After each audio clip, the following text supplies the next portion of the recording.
What's the meaning of atypical?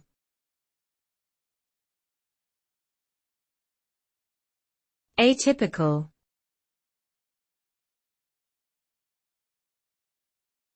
Atypical.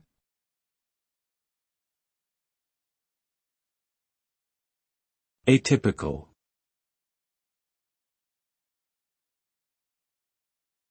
Atypical.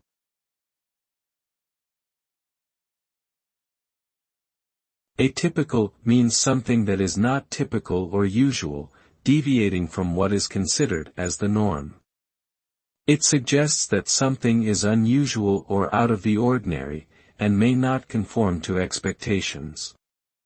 This word can be used to describe a wide variety of things, such as behaviors, situations, or objects. For example, an atypical presentation of a disease may indicate symptoms that are not usually observed. Similarly, an atypical response to a situation may suggest a unique perspective or approach. Overall, atypical emphasizes deviation from the norm.